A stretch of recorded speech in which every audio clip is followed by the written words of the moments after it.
Uh-oh, I got an AD error on the hot water and we have no hot water. Here's what you do.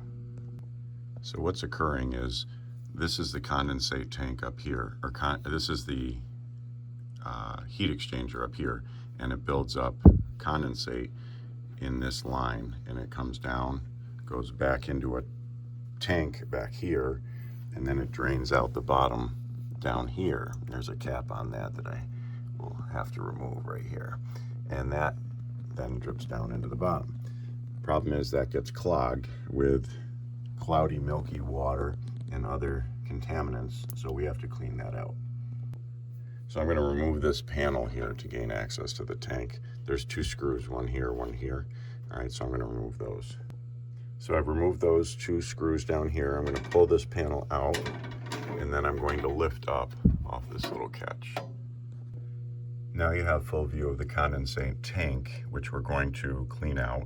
And you can see this black tube here runs in connection to this black tube, which then runs up to our heat exchanger, and then brings all that drippy, gooey, green and white copper sulfate water down through and into here.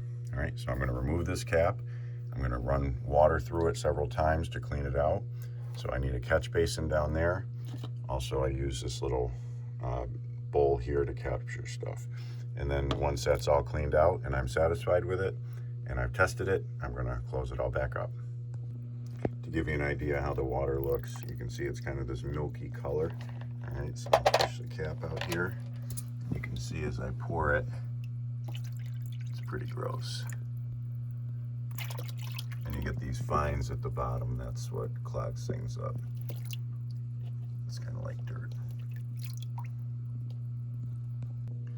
So what we're cleaning out here is we're emptying this tank from the bottom, and this is the other side of the trap. So water drips out here and goes down the blue line into our little catch basin down there. So this is what we're trying to clean out, this whole tank area. And I've run water through it several times. I'm now going to fill this tank up until water comes out this end, knowing that I'm then full, and I'm going to flush some through to make sure that it's clean. Sometimes I'll hook the hose up to this and so that it drips down in, but I'm going to leave it open this time.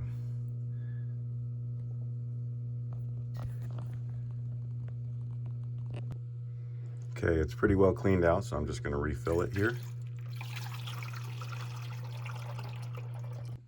So this is the condensate instructions. Okay, so this talks about the condensate discharge and what that all means. And then down here is the image. In this image, you'll see that we're going to fill it till it's up to the line or the height of overflow. So I'm just going to keep pouring water in until it overflows and comes down this tube. Then I know that I've got enough in there. You can see water is dripping out now, so I know that I have enough in the tank to fill it. And you can see it's running pretty clear. Okay, so I'm all done. I've got the water drip line hooked back up, runs back into our holding tank down there, which I'll empty to clean out. I've filled it all the way up to the top until it's overflowing. I'm going to put my cap back on. So everything looks good.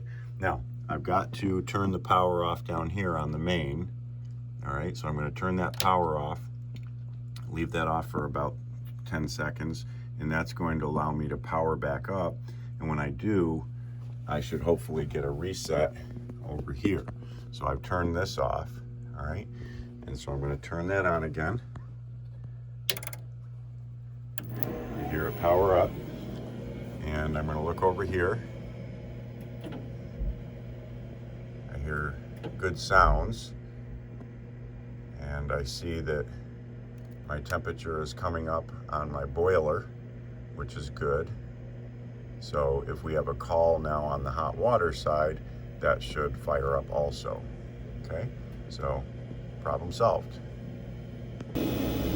Lastly, I'm going to reassemble and put all the panels back on and make sure that everything is put back together properly with a full seal so that I'm not getting carbon monoxide coming into the house. So if the problem still persists after all this, you may have to check where these two connect. There's a sensor down in there. Might be dirty, or this might need to be replaced, or possibly the outlet line going outside, this one, is clogged and needs to be cleaned out. I've already checked that up top and it's nice and clean. So I'm assuming that everything's fine through the breather element in here. All right, so if there's any other problem, could be that this sensor has gone bad. All right, if that's, everything should be working now, so that's how it works. Again, just put this together. There's 4 screws. When you put this cap on, make sure it's nice and tight, and the 2 screws down here.